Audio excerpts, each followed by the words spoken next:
This is Chit Chat, the encouraging one another podcast, sharing positivity, encouragement, and great conversations with people from all around the world. And oh yeah, got some great tunes as well. Sit back and relax for a fun episode here on Chit Chat.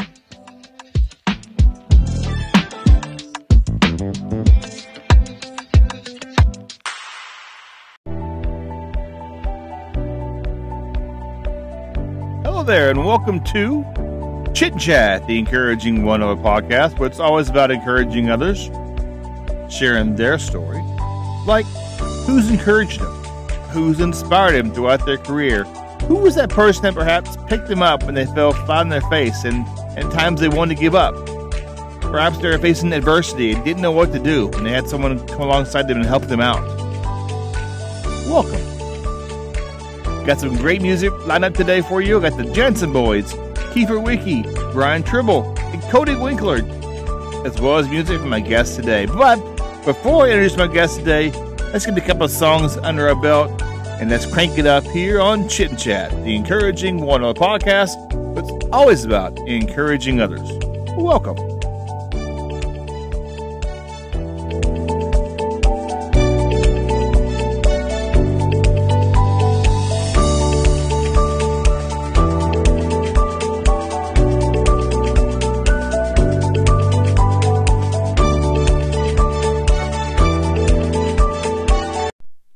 Our next group I'm playing is the Jansen Boys. This song called Travelin'.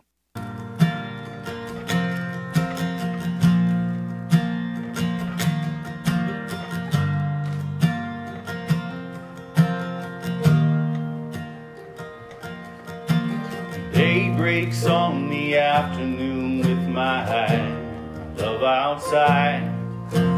Coolness of the other mountain to climb. Coming and the going of our love affair scatters our emotions like seeds through the air. The hardest part is coming home scared, looking into your eyes for the love that was there, and you say it's alright sitting here alone, as long as I know you're coming home. Worn out from the road, we fall asleep. Heartaches and the nervousness, no need to speak. And every time we come together, we are gambling, picking up the pieces after traveling. The hardest part is coming home scared, looking into your eyes for the love that was there, and you say it's alright sitting here alone, as long as I know you're coming home.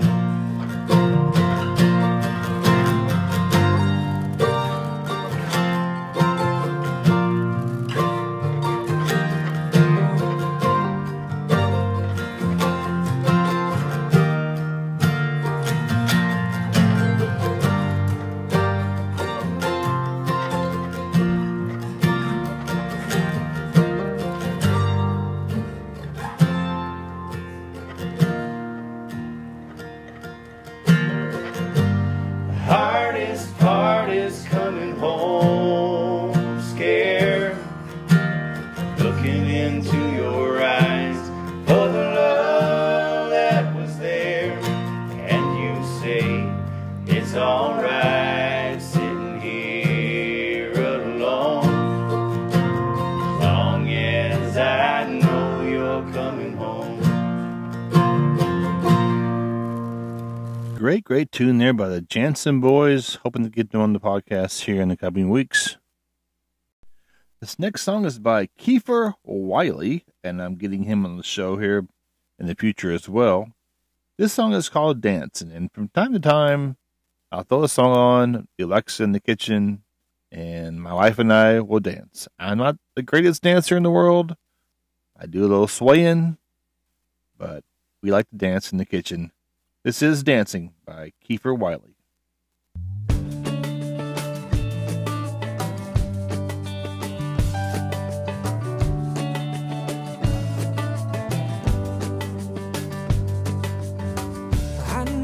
Don't know me from Adam. I'm hoping that will change.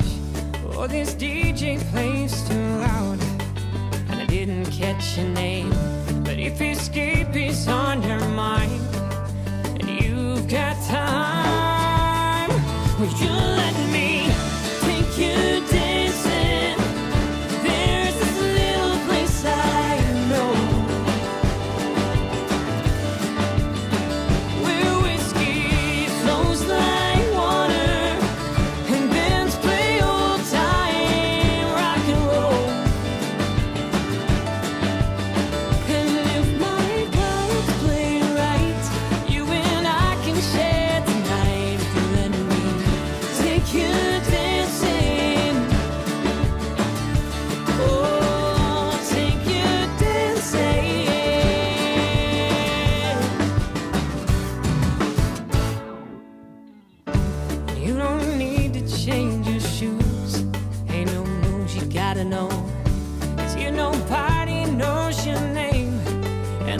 turn way down low.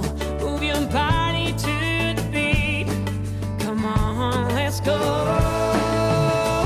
You let me take you dancing. There's this little place I know, where whiskey flows like water and bands play old time rock and roll.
What a great song. My goodness, first time hearing that song.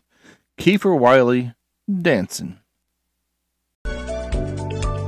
Most of you all know I've been podcasting over 3 years now. It's amazing when you get messages of people who want to be on my show and share their music. So I'm so thankful for each and every person that reached out. I do the best I can. Man, I got a full-time job and just trying to reach out and do as many interviews as I can to get them on the show. So thank you all for reaching out to me. I'll get you on for sure.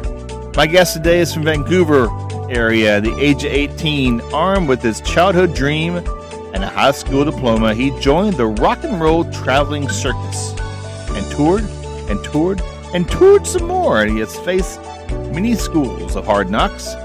He has faced some setbacks. He has gone through some personal and business setbacks along the way, but he has been able to find his true purpose. He has overcome those hard times, and is now helping others. Ladies and gentlemen, welcome to the Chit Chat Encouraging One-on-One podcast, Mr. Tim Steinruck.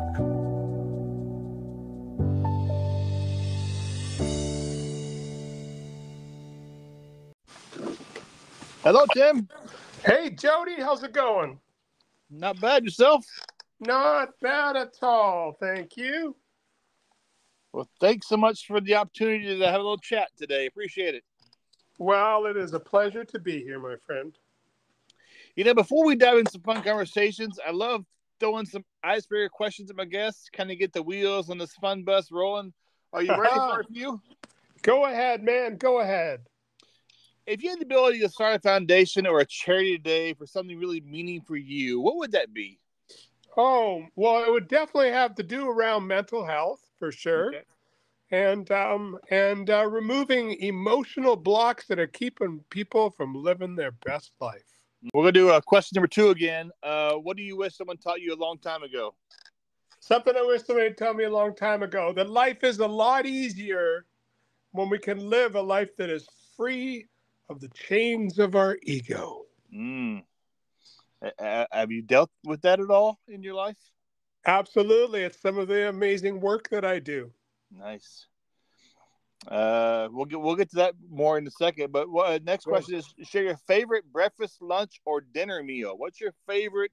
You know, pick whichever one you like. What's what calls to you on a daily basis? Well, the thing that I don't really have breakfast in the morning, but I really love my coffee. Of course. And a couple of pieces of really expensive dark chocolate. That's how I start my day. Nice. Anything in your coffee? You just take it black as usual, or you add a little something to it? Oh no, I like a little bit of sugar-free vanilla and some cream and some cinnamon. That's how I like it. But a nice dark cup. If you could go anywhere on a 2-week paid vacation, you and a friend, a buddy, whoever you take with you, where are you going and why? When you see a paid vacation, why is it paid? It's all taken care of. I see. It does not costing me anything. Nope. Okay. No, say I had the money to give you or a ticket to give you. Where are you going? 2 weeks. Sure. I at this point, my next sights are set on Egypt. Ooh. Yeah. Ever been there before? I have never been to Egypt, but I am looking forward to obviously seeing the pyramids. But there's a number of other things powerful spiritual places around there that I would love to be in person at. And number 5, what are you grateful for? This moment. Thank you. I'm glad you're here. I can't wait to hear your story a little bit and your music as well. And folks out there who might not know who you are, your lead singer of the Mighty One, give us a little brief bio on who you are. Sure. Well, my name is Tim Steinruck, and yes, I am the lead singer for the Mighty One. As a matter of fact, I call myself Tim the Mighty One Steinruck because, I became the Mighty One because there was one point not that long ago where it was just me, and I had a concept, and I didn't have a band, and I was that. And there was 2 choices. I am Tim was the one name, or the Mighty One, and it became the Mighty One. But yeah, no, I'm a creator of many different things. I'm an up and coming author. I'm a musician. I'm a music producer. I'm a performer. I'm a speaker. And I am a study of humanity in a huge way. And I have I have a cosmic perspective of life. I'm not looking at life through a linear lens. And I know that there is so much more than what I can see with my eyes. There's all the stuff that I can feel with my heart. And what can I say? We are made of the stars. Let's go back a few years when you first realized music is what you wanted to pursue. Can you share about that story a little bit and kind of when it kind of drew you into music? Well, that was pretty easy, honestly. It was It was a moment. I mean, I started listening to some rock and roll music, but then I was playing electric guitar. I was 13 years old. I had my electric guitar, got an amplifier, discovered distortion and loud volumes. And I wasn't allowed to play in the house anymore. I wasn't allowed to play at the church anymore. But we had these steel grain silos on the property, and I would run 300 feet of extension cord out to one of these silos, set up my amp. I'll never forget the first day I ever did that, and I hit that first chord, and it just resonated through my body, through me, and I had my realization of purpose. Ever since then, everything has been different. 300 feet of extension cord. You MacGyvered it, huh? Well, the chicken barn was quite a ways away. That's a lot of extension cord. Only 3 100-footers. Most of us graduated either from college or joined the military. You did something different. You went on the road, didn't you? Like on the rock and roll band or something like that for a little while. I went to Rock and Roll University 2 days after I graduated from high school. And you sold everything. He said, "I'm on the road." That's it. I'm out. I'm out. I was up in northern British Columbia, sold everything that I owned, and I moved to Vancouver and never looked back. All right. So I'm gonna go back. Well, you sold everything, and you packed up and hit the rock and roll bands and tours and Rock and Roll University, absolutely, yeah. I definitely went to Rock and Roll University for about that was 1982, and I stayed in Rock and Roll University until. Well, in 1989, I graduated from Rock and Roll University because we got ourselves a management deal with Paul Stanley from Kiss. Nice. That was share about that experience a little bit. You like Kiss to begin with, right? And you kind of followed them a little bit. You sent them a demo as well, correct? Well, yeah. I mean, this was it. When I was this 13-year-old kid was in love with Kiss, right? Was in love with Kiss Destroyer. And I used to listen to that record all the time. As a matter of fact, I grew up in a religious community up north, and my parents, they got a hold of that Kiss record one day and actually had to listen to it because I never played it out loud. I always had it on headphones, right? And they played it out loud, and they came to me and they said, "Hey, Tim, this is the devil's music, and you need to burn this record in the garbage burn barrel." Mm. And that was it. That record was everything for me, man. That record was everything, and so that's what I grew up with, and that was what my dream was. My friend Owen Schuster and I would lay in bed, and we'd have Farrah Fawcett up on the ceiling and listening to Kiss Alive too, right? I mean that was a typical Friday night for us young whippersnappers. I love your musical career and journey. Have you come across people who encouraged you or inspired you, to be better or to be, more, just roll with it and just learn experiences? What was that like for you? Well, I mean, just being on the road for the first time when I was 18, right, it was a big deal. It was a really big deal because, I remember sitting at the front of the bus.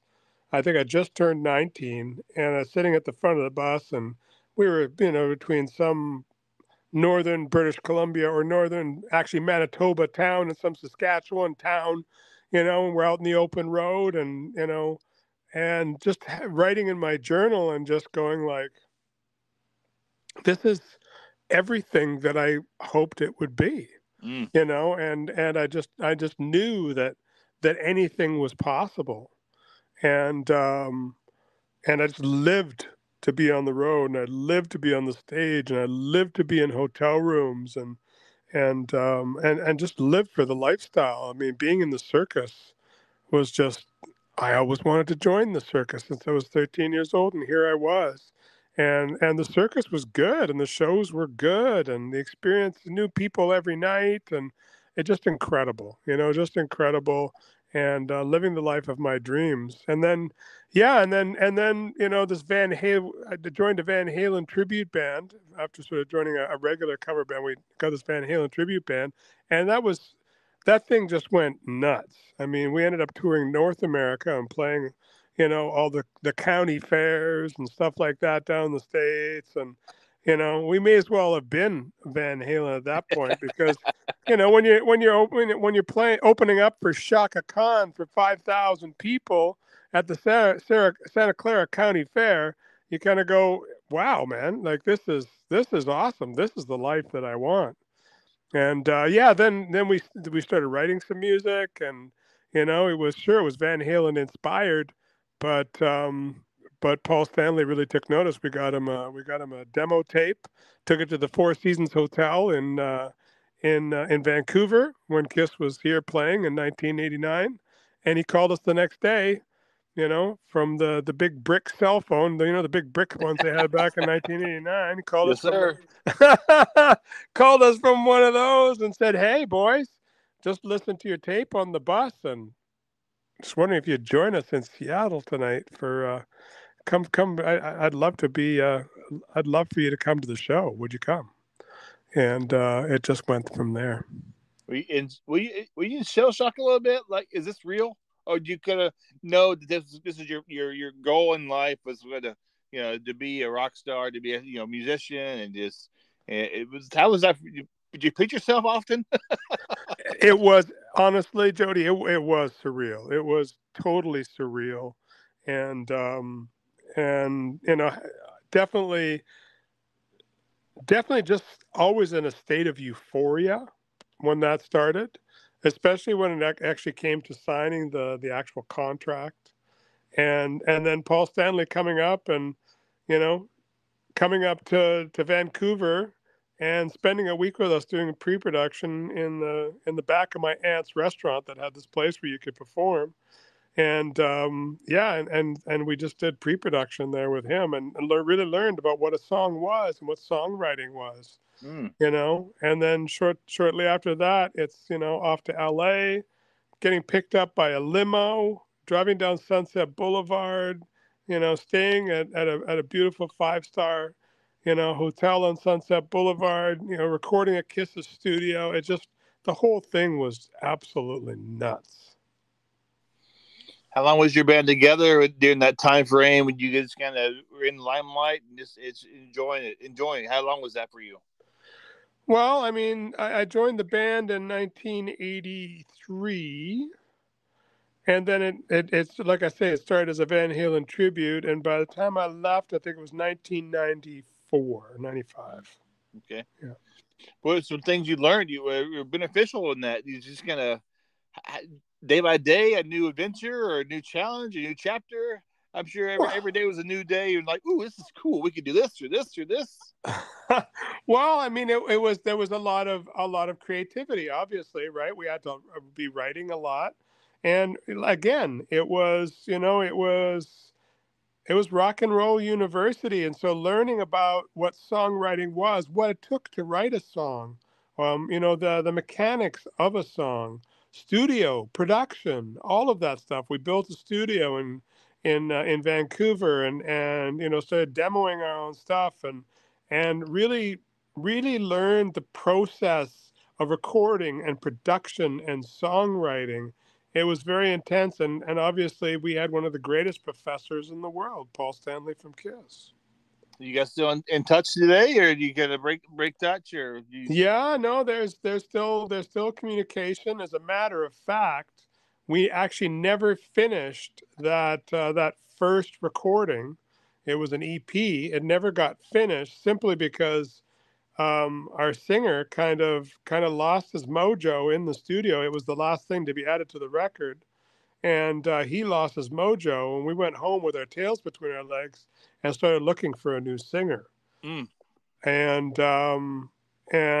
that never really came to fruition because the first Nirvana record started coming out, Soundgarden, and suddenly, rock and that hair metal rock and roll that we were playing was not so cool anymore. Everybody was looking at their shoes, and it was,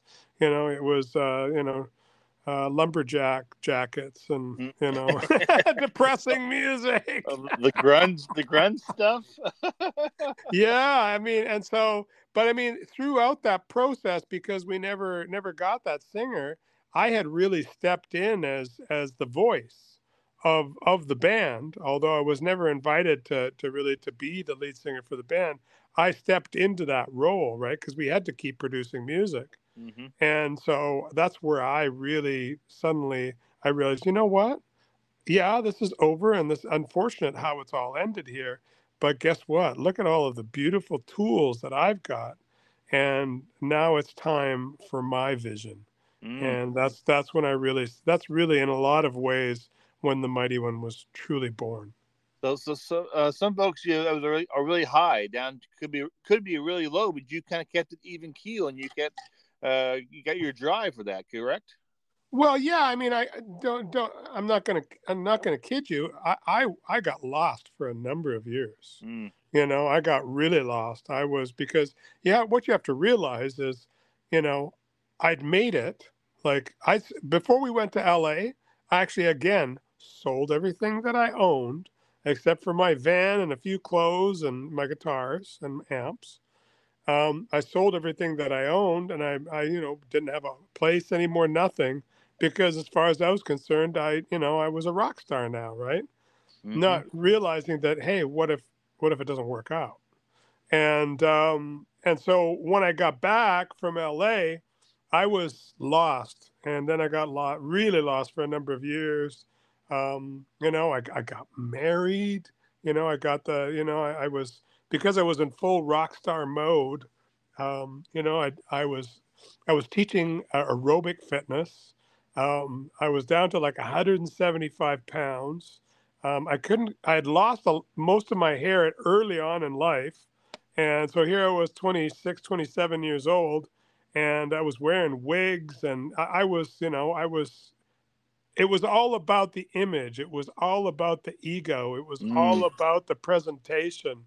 And so I got the trophy wife, and the whole bit. She had a Jaguar. I mean, we reenacted the Whitesnake video a lot. That's a few years ago. Flashback there. You know the one I'm talking about. Do. Yeah. And so that, and then then I kind of the reality of the situation kicked in because she had 4 boys, and from her previous relationship, and so suddenly I was in dad mode, and I'm like, oh man, and then I started going to work, and everything just I was still doing music the whole time. I had a recording studio and everything, but the dream was fading, and it had faded, it had changed so much from what it was when we first got that phone call, right? Mm-hmm. And so, and then I became an entrepreneur. I started a cleaning business in the film industry. Next thing you know, I was there, right place, right time. Now I've got a multi-million-dollar business, but I've never done business like this before. And then 9/11 happens, and everything just absolutely falls apart because most of the business was coming from the States, and we're in Canada in Vancouver, which we call the Hollywood of Canada, really, in a lot of ways, right? Yeah. And suddenly the bottom fell out of the market. Here I am with this huge business with all these vehicles and all these people and everything, and everything fell apart. The business fell apart. I almost lost it. Almost went into bankruptcy, but was able to sort of pull it back from that. Divorce, all of the stuff, total destruction. Like it was total destruction. And then one day, I'm here in the house that I'm sitting in. I live in like an old house, and it's built like built in 1910. Wow. And suddenly this house that was so full of life and people and everything. Suddenly it was just me. Mm. Just me and some recording equipment. And that's in a lot of ways where well, I guess that would be the third stage of my life really began. And I got serious. I was in a bad spot. Obviously it was traumatic to almost lose the business. It was traumatic to lose a marriage, and lose a relationship like that. And then music suddenly for that, and that was the first Mighty One album. It became my therapy. Mm. That's what I wrote about, and it's really what, in a lot of ways, what saved me. That and a lot of counseling, but We often I've heard music heals. It can heal, yeah. physically, spiritually, emotionally, just kind of help you relax. Hmm. Is that when you really began to heal? Is when you begin to write again and to get your passion back? Yeah, I mean that's actually, in a lot of ways, it's when I started to become authentic again. Mm. I was becoming authentic because I was able to speak about things in an open way, whereas before it was all a lot of flash and show, and how shall I say, what's the word I'm looking for, like, a lot of pizzazz, and Mm. a lot of hype. You know Right. what I mean? Yeah. Because I come from that '80s era of hype. Everything needed to be put on at a higher level. There wasn't necessarily a lot of authenticity, and there wasn't a lot of truth. It was all about what was your show, what's your deal, what's your shtick, what's your, you know what I mean? Yep. And that was one of the things about the grunge scene, where all of that fell away, all of that fluff fell away, and suddenly it was just music. And we had, I think at the time we had the first Iraq war, and so there was all of that. There was stress around that whole thing. And are we, I come from a religious background, so and I'm aware of the Bible and Bible prophecy, and I'm like, oh man, is this the end of the world, and is this the apocalypse, and you know what I mean, like. Yeah. And suddenly things became very, very, very real. Mm. And what's important became front and center, and I just started to strip away things that didn't make any sense anymore. And that's 17 years ago, 2007. You guys formed the Mighty One group, correct? And how was that? Well, that was me, right? That's when I sort of Yeah. I just, everything I came together, and I went, okay, I've got all this material, and I want to do something, and what's it going to be called? And I had a roommate at the time, and I had a girlfriend, and the roommate, he worked at one of the big studios here in Vancouver, Mushroom Studios, and so he really helped me set up a real digital recording. So we built a recording studio in my house. We took the double car garage and we built a room inside of it, and he helped me choose the right equipment to make that happen. And suddenly now I became a producer, right? And yeah, that's when the Mighty One officially started. When so that intentional let's do a record thing started, and there was a bunch of really good lucky things that happened. I got a tenant downstairs who's an incredible drummer. Plays with a gentleman by the name of Devin Townsend. I'm not sure if you know who that is. Mm. But he's from Vancouver. He was actually the lead singer in Steve Vai's band when Steve Vai first started. Do you know who Steve Vai is? I don't. Oh, you don't know who Steve Vai is? Okay. Steve Vai is a former guitar player for Frank Zappa's band. Oh, wow. Yeah. We So learn all kinds of cool things today.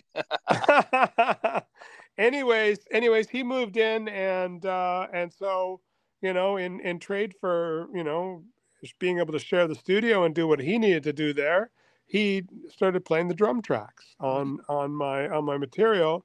And Devin, the lead singer from the band, very talented producer, an incredible singer and composer, really in a lot of ways.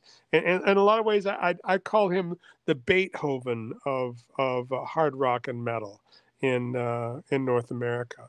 He's renowned around the world, and so I got him and his band. Well, he produced one of the singles and mixed the record, and the rest of the band played on it. So suddenly I didn't have a band, but I did have a band because I was able to trade studio time for recording of my album. Wow.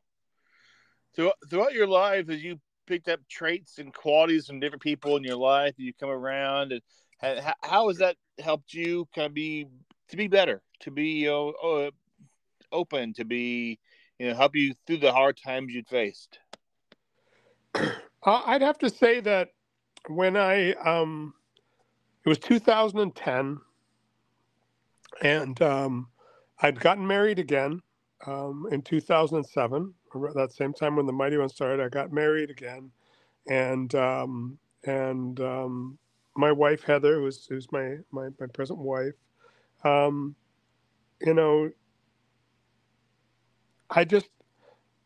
decided I needed to sell my business that I had it was in the film industry. And if you know about the film industry, if you work in the film industry, it pretty well runs your life. It's 24/7. If you want to make it, and especially as a vendor and as a contractor, it pretty well, you have to be there 24/7. And when my wife became pregnant, I just went, it's time to let this go, because if I don't, I'm going to miss out on this whole experience, and this may be the only child that I have. Right. And so I made the bold move of selling my business, liquidating it. And then after, as soon as I did that, I jumped into the coaching world. And I just went, I've always been that guy. I was, on all the bands that I've ever been in, including the ones back in the early 80s, I was always the road manager. I was always the guy negotiating the deals. I was always the guy dealing with the problems. And, I was kind of in a counselor role, pretty well my entire life. I'd always kind of been that way. And I went, I'd be really interested in this coaching world, you know what I mean? And I was suddenly exposed to it. And that's when I met my mentor. His name is Sachin Raja, Indian guy. And I had an experience with him, and he invited me into his circle, and I joined. And immediately I went, oh, this is what I need to do, because I can actually help to transform people's lives. I can transform my own life by kind of getting over these emotional blocks and I'd had so many over the years because of all the different sort of traumas that had happened, right? And the different, highs and lows, like being a rock star, being nothing, and, having a multi-million-dollar business and then almost losing it, having a beautiful marriage and then suddenly it's gone, just up and down and up and down, and just realizing that I was being ruled by these emotions, and I found a way to clear all of that stuff away and come to a centered place through this coaching process that's called accelerated evolution. It's a number of different processes, which I guess I would describe as psycho spiritual processes that I take people through, which help clear away all of the things that are not them, leaving them with the divine person that we all are. At our essence, we are that. I always say that they asked Da Vinci, they said, like, how did you create the David? Like, how did you create that statue?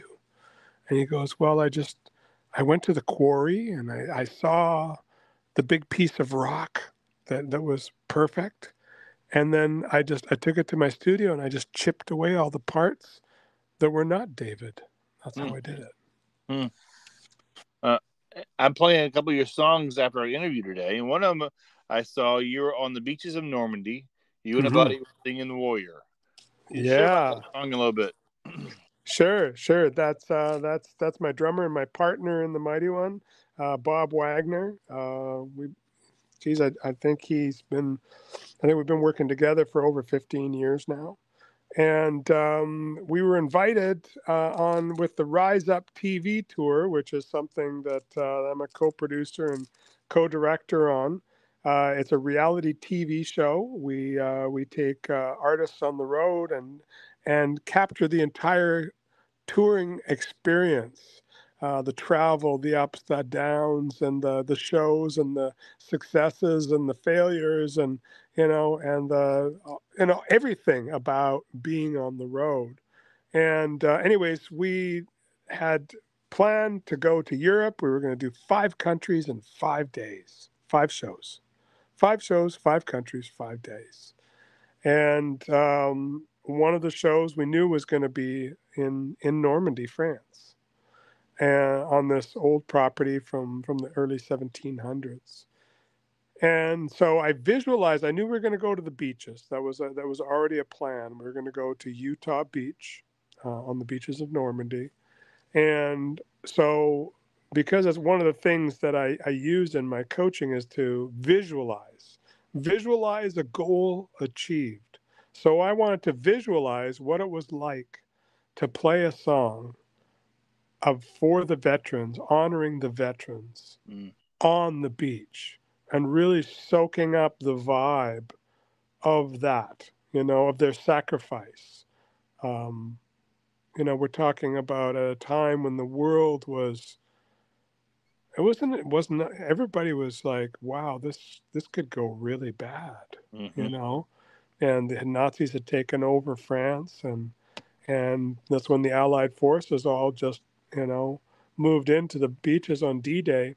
And so I visualized that experience and what I would say if I could see all those men and I could play for those men and what I would say to those men. And that's where that song came from, Warrior D-Day. Yeah. It's a very historic place, kind of humbling. I've never been overseas to that area. I've been in the Navy, so I've been in different countries, but to be in a place like that, I'm sure it just kind of give you chills of the ramifications that went on years and years and years ago. It was very deep. It was very emotional. We toured the museum just prior to actually going out on the beach and shooting a live video. It's up on YouTube if you want to share it. It was that changed my life. It changed my life. I don't like war, but I understand when there is an evil force that comes to impose itself on the world in a way that Hitler did. Something needs to be done. And I'm playing another song as well, "Darker Side of Me." Well, that's really an example of some of the things that I've learned through going through a master coaching process is, realizing the shadow side that we all have. I mean, when you walk out in the sun, depending on what time of day it is, your shadow may be long, your shadow may be short, but guess what? The brighter the sun, the more defined your shadow is. And that's how life is. The more light we have in our life, the more we also need to be aware of the shadows. And it's not something to be afraid of. It's not something to run away from. It's not something to try to hide and pretend it's not there. It's something we need to face head on. And that's what Darker Side of Me is about. And one of your newer songs is that I played in the podcast a few times already is "Kicking Stones." You can crank that bad boy up and you can break some windows. That's a good song. Well, I'm so proud of that song, just simply for the intention that, it was, my best friend at the time, Jeff, drummer in the band when I was in that band that we got that record deal with, right? And him walking to the studio the one day, and it was near the end of the band, and him walking in the studio one day and just, this look on his face, major relationship had just ended in his life. And I'm just like, oh, sorry. I'm so sorry, man. He goes, it's okay, man. I sent her down the road kicking stones. And there was a piece of piano music that a friend of mine had given me, and just everything just kind of came together. Mm. And so it just got documented in the moment. And it also captured, that loss of what we had, that sweet rock star deal that was gone. So it was written in 1993, Jody, and Oh, I've been holding that song very close to my chest for a long, long time. wow, that's crazy. 27 years? Oh, More than that. I think we're looking at 37 years, 37 buddy. years, excuse me. Yes. Arkansas counting number just came. But what's interesting is that there was a time where that was like, okay, well, I got to put that away because that kind of music isn't really cool anymore. And suddenly, guess what? It's cool again. A lot of these are coming back there that weren't cool, that are cool again. Well, you got to remember that song was, what inspired that song was a song like November Rain. Mm. Yes, yes. Mm-hmm. Do you have a bucket list of places you want to perform at, or like a dream board, or you just kind of go with it and wherever the music scene takes you? Well, I got to tell you, it's been 1,656 days. One of the things that I do with my coaching is I do these daily disciplines, and it's a quick 7-minute workout, and then some deep breathing work, and then some visualization. And I visualize myself on the Grammy stage every single day, and I have for 1,656 days in a row. Nice. So that's what's front and center for me. But as far as shows go, right now the show, and I think that it is a possible reality in November, but is a show in Bogota, Colombia called Rock El Parque, Oh, wow. and it's a government sanctioned event, 150,000 people.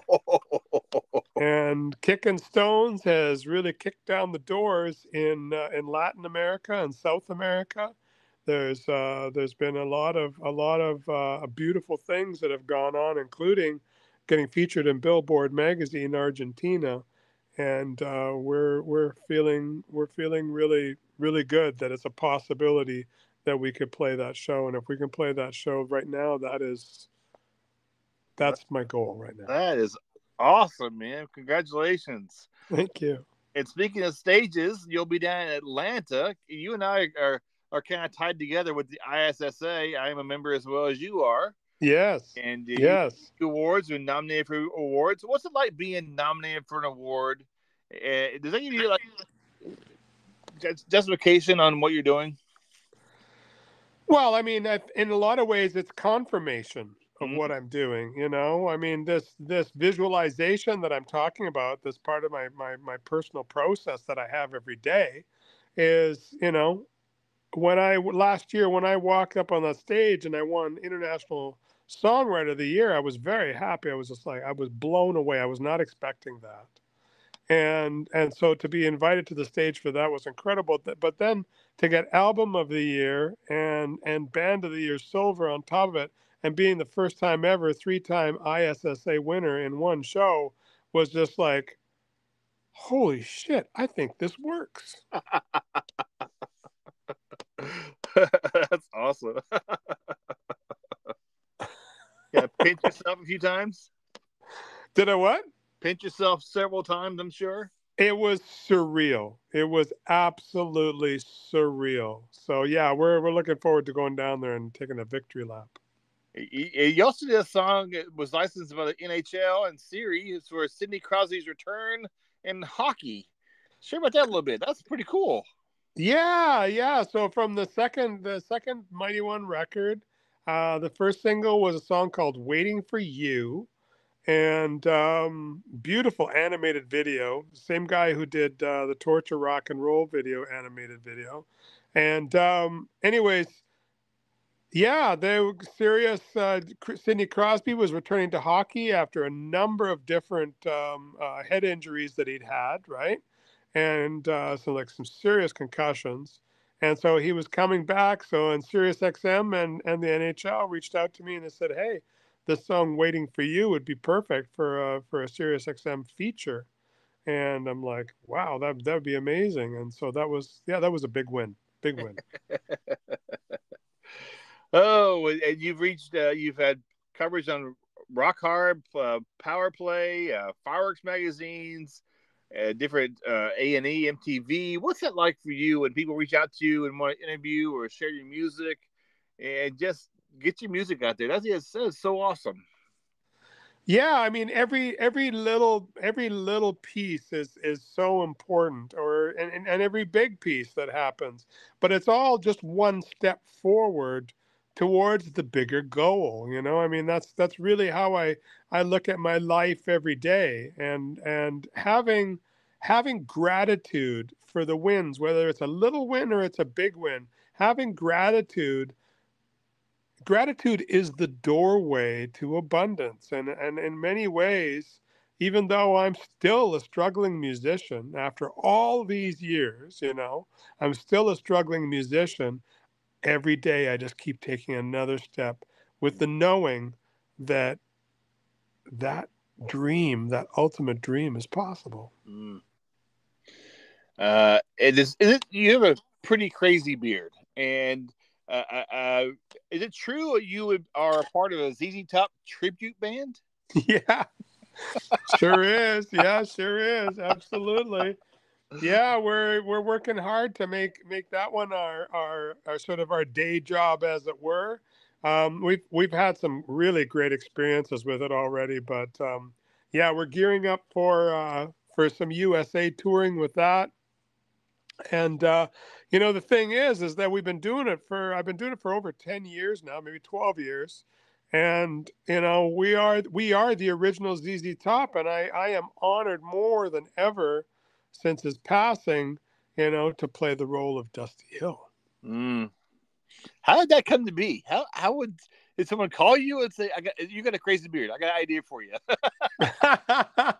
Well, people always said to me, when I started growing the beard, they always said to me, they said, "Oh man, you need to do ZZ Top tribute."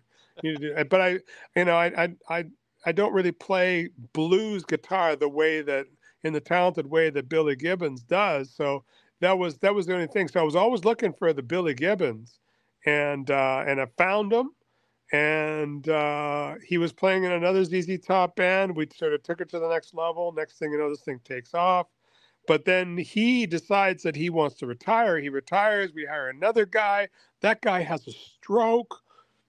And then, just by chance again, in the last year, the original guy calls up and says, "Hey, I've had a huge change in life, and I had some huge health issues come up, but I'm like better than I was ever before." And he comes in and he walks in the room. I'm like, "Oh my God, you're you're officially now the spitting image of Billy Gibbons." Because before he was quite heavy, right?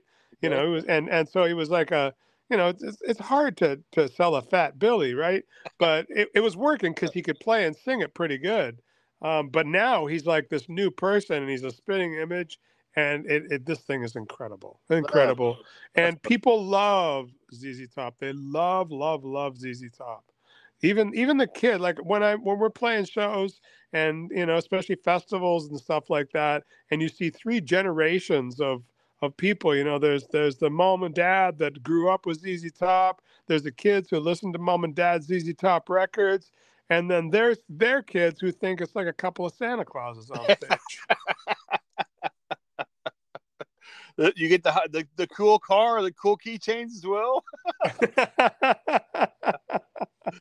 We got it all, man. We got, including the spinning guitars. Oh, well, as we begin to wrap up, I just want to ask you to share any words of encouragement for folks out there. This is an encouraging podcast. I try to be, and just try and share some positivity for folks who are struggling, and just be a little light on the side. Share some encouraging words to somebody out there who could be struggling or going through some hard times. Yeah, absolutely. I want anybody who's listening to this who's struggling to realize and know.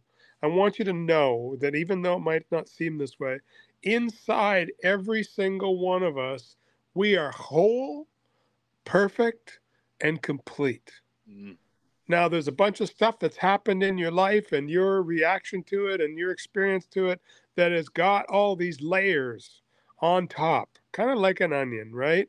And those things sometimes can make our experiences in life and our experience of life very painful, right? It just becomes very painful. Mm-hmm. But I want anybody who's struggling to know that underneath all of that is everything is whole, perfect, and complete. You are a divine human being. You are very, very special. You have something special to offer the world, and just keep working at it. Just keep putting one foot in front of the other.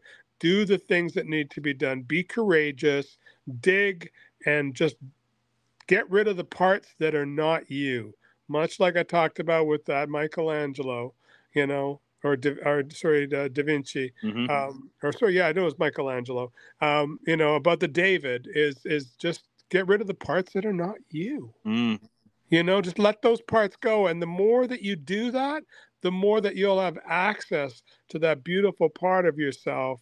And that's waiting for anybody who hears this message. Thanks, Tim. I really appreciate talking with you. And Corey, can't wait to hear more of your music. I wish you guys the best. If you're in the Pacific Northwest, give me a holler. We'll have coffee and we'll chat some more. I look forward to it. I come down to the Pacific Northwest all the time, so let's find out where you are and we'll hook up. Yes, sir. Take care of yourself. Thank you.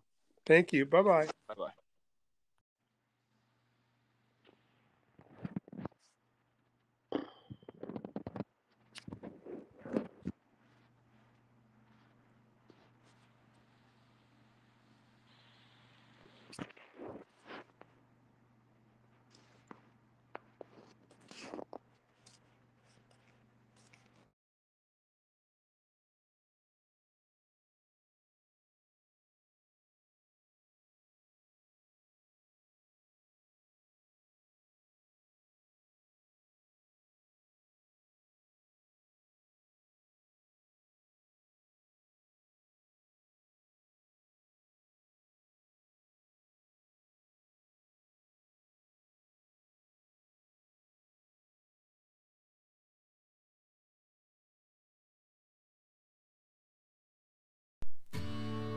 This is Tim from The Mighty One in Vancouver, Canada. Recently, my brother and my drummer, Bob Wagner, and I were in Normandy, France, on the Rise Up TV tour. And before we went, I wrote a song and imagined what it would be like to be on Normandy Beach, singing a song for all those that sacrificed. June 6th, 1944. D-Day. Well, I had no idea how powerful that moment would be on the beach. And Bob Wagner and I will cherish that moment forever. And that's why we bring you this song, Warrior, D-Day. May we always remember.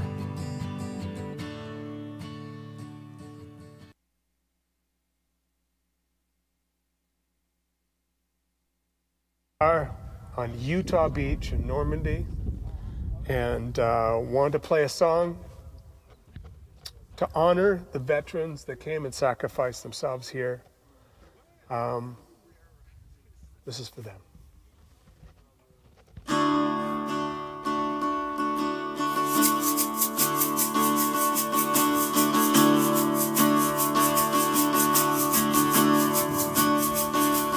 In a time of great fear, you were strong, you were here, as the bombs fell all around, and your brothers fell to the ground. You did not hide, you did not run away. You stood and held your ground, so we honor you today. 'cause you gave everything on this beach. In our darkest hour, you came and rescued me. Oh, the warrior you'll always be. With your sacrifice, you came and set us free. Warrior.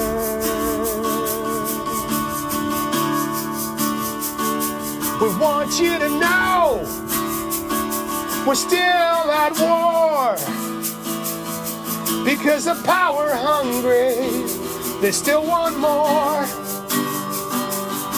As our world it crumbles all around, we still search for peace, the battle still goes on. Because of you, we will not run away.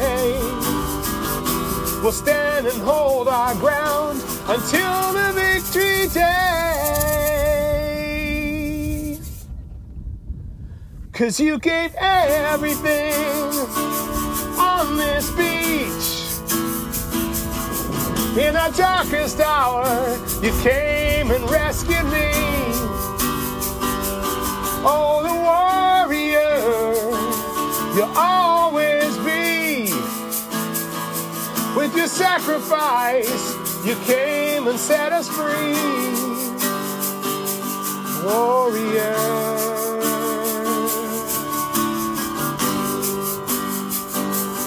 Warrior.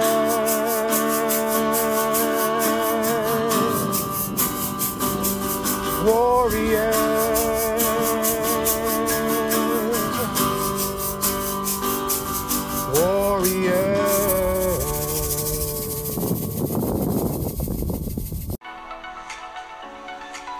Throughout this episode, you'll be hearing small promotions for locally owned businesses that are my sponsors of this podcast. I am thankful for each and every one of them. Enjoy.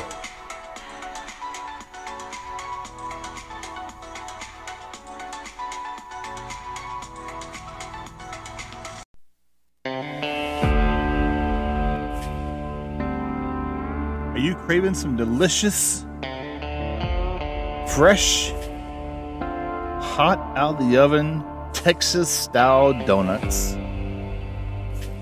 Well, come on down to Lone Star Donuts in Silverdale and in Port Orchard, Washington. Nearly 50 flavors.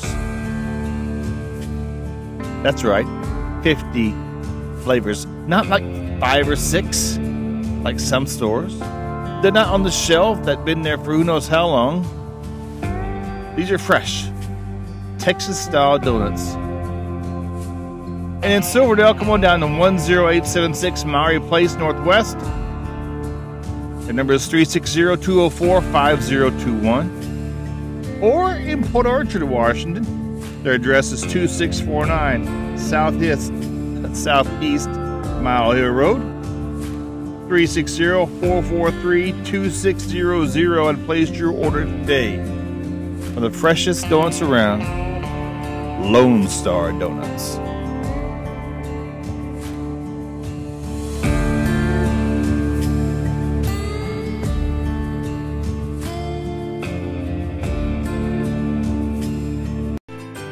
Hello, friends. Are you looking for a place to wind down? A restaurant where there's great food and amazing customer service? Well, I got you covered. Head on down to the 19th Hole Bar and Grill in Bremerton, and you're going, where's it at? I got you. 2171 Erlands Point Road in Bremerton, Washington. The number is 360-813-3501. 19th Hole Bar and Grill. I have theme nights, steak nights, taco nights, fish and chips nights, and live music. That's right, some great artists here in the Kitsap County area perform there often. If you're a sports fan, they have Seahawks, Mariners, and all kinds of sports on the TVs there. Dine in, sit outdoors, or grab it and take it home. The 19th hole, Bar and Grill, voted the best bar in Kitsap County in 2022 and 2023. Head on down and see them. Place your order today. 19th hole, Bar and Grill in Bremerton. 360-813-3501.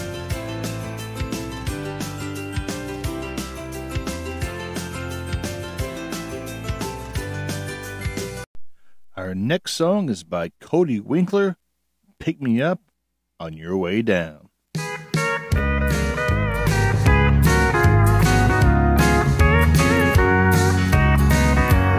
You were mine for just a while, now you're putting on a style, and you've never once looked back at your home across the track.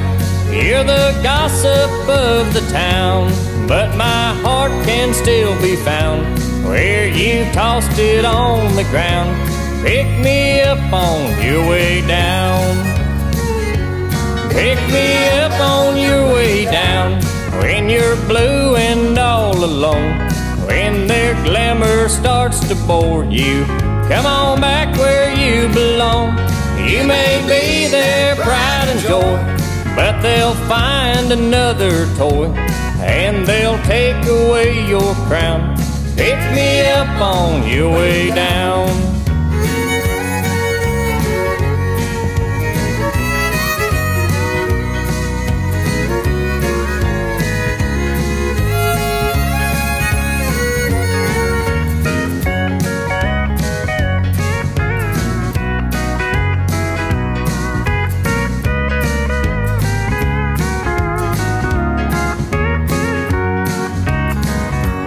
They have changed your attitude, made you haughty and so rude.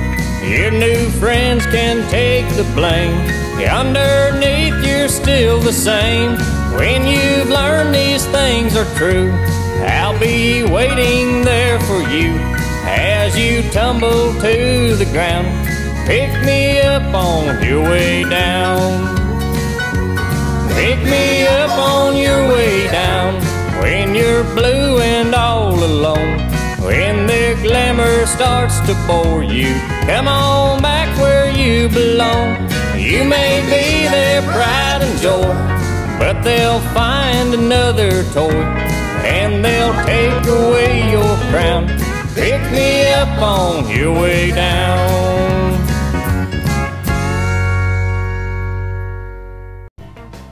Looking for a place to eat that's different, off the grid a little bit?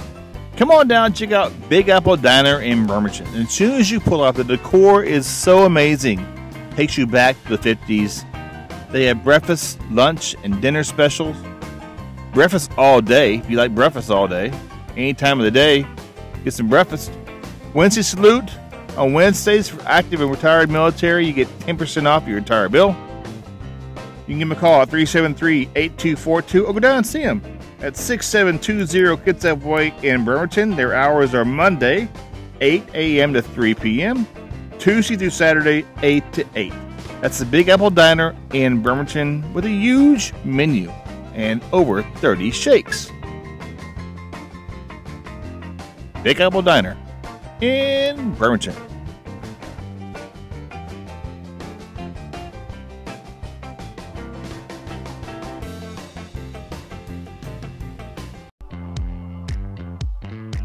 Are you looking for business to help you get your business out there? I got you covered. The Dandelion Sticker Company in Silverdale, Washington can help you. Amanda Zobrist turns your vision into reality. T-shirts, sweatshirts, coffee cups, koozies, banners, stickers, magnets, and much, much more. She can help you. Stop by, give her a chat, shoot her email at dandelionStickerCo@gmail.com. Amanda Zobrist, Dandelion Sticker Company, turning your vision into reality.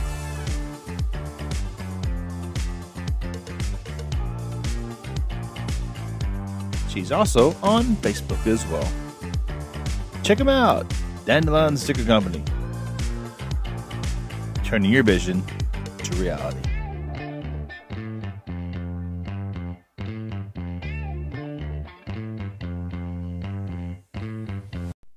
Our next song is by the Tribble Brothers, Hook This Time.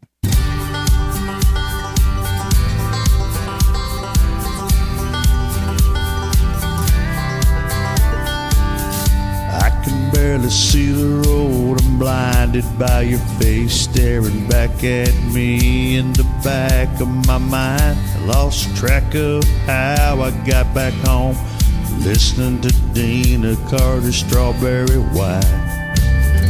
I can still smell your perfume, I can still taste your lips. Think love has really bit me this time. You got me wrapped around your fingers, losing my mind. I think I'm really hooked this time. Talking to your pictures, talking to the wall. I can barely sleep at all, oh baby. I think I'm really hooked. I think I'm really hooked this time. From the moment I met you, I lose track of time. There's just something about your kiss, baby, I go blind.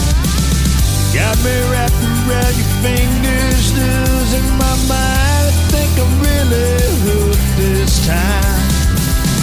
Talking to your pictures, talking to the wall. I can barely sleep at all, oh baby. I think I'm really hooked. I think I'm really hooked this time.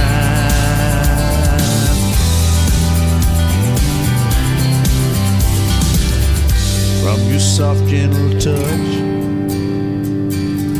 to your gorgeous blue eyes, I think I found the right one this time. Got me wrapped around your fingers, losing my mind. I think I'm really hooked this time. I'm talking to your pictures, talking to the wall. I can barely sleep at all, baby. I think I'm really hooked. I think I'm really hooked this time.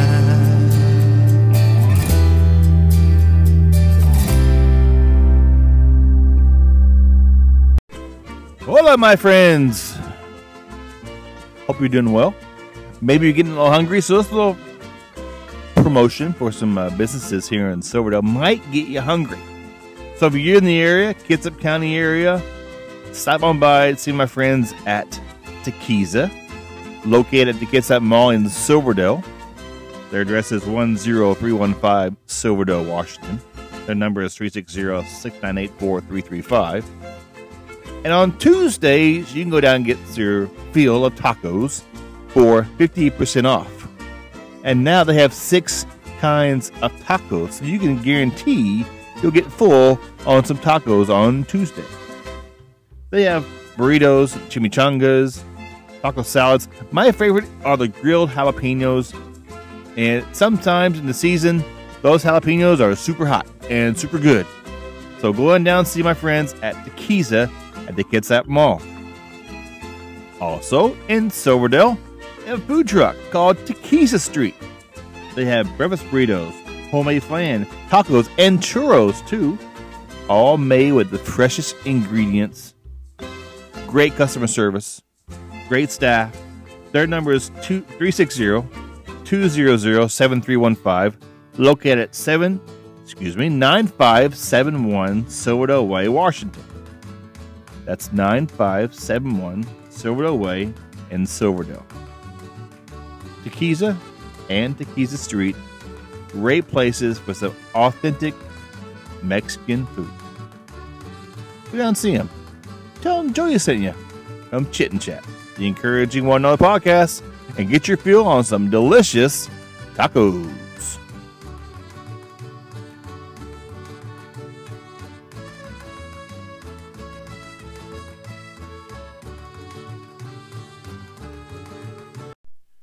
This is the Mighty One, Darker Side of Me.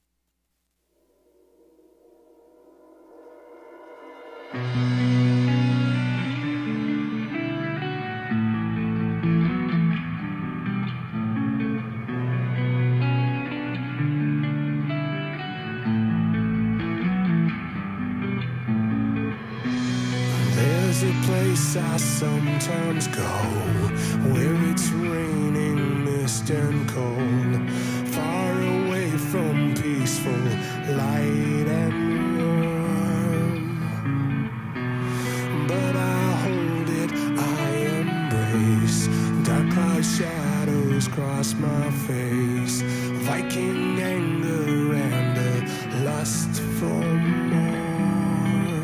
And you reflect that part of me, and in your eyes I see the darker side of me.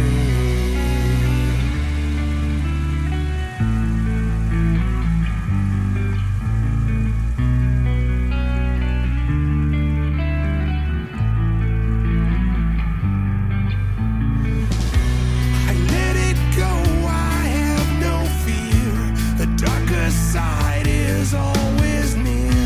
It walks beside me like a silent friend.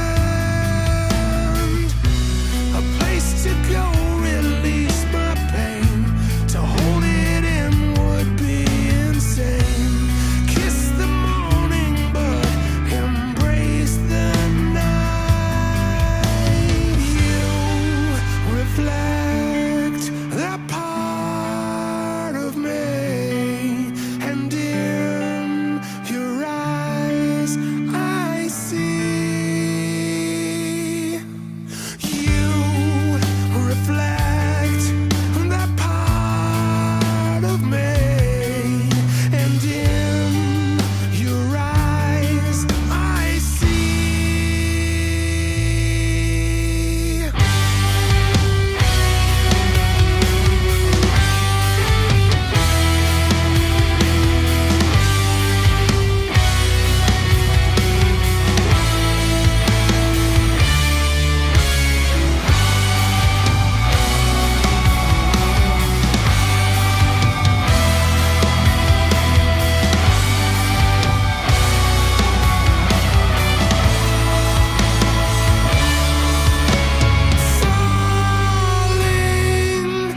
I'm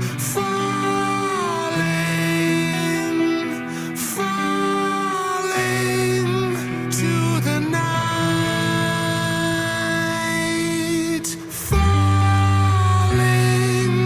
I'm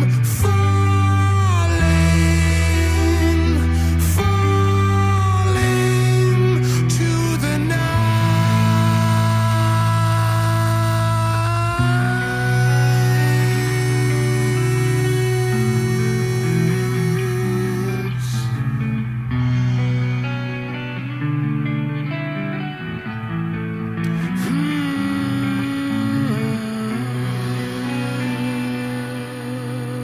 What a great song there by the Mighty One, Dark Side of Me.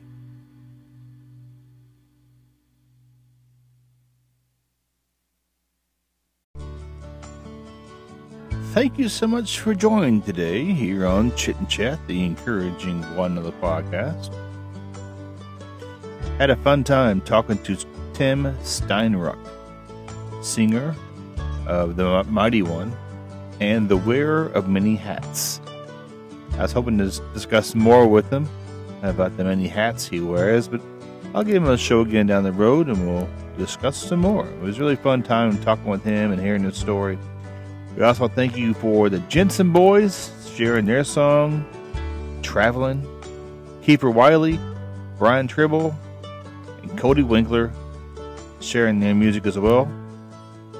Thank you to the sponsors I have: 19th Hole Bar and Grill, Chico Chicken and Pizza, the Big Apple Diner, Lone Star Donuts, and Taquiza, and the Dandelion Sticker Company.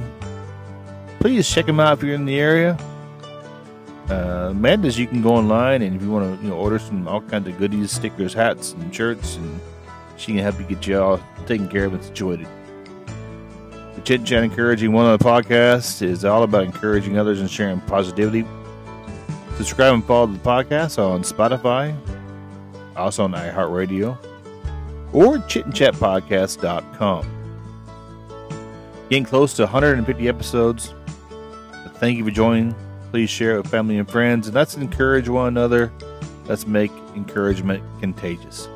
My name is Jody, and this is Chit Chat, the Encouraging One Another podcast. What's always about encouraging others. See you next week.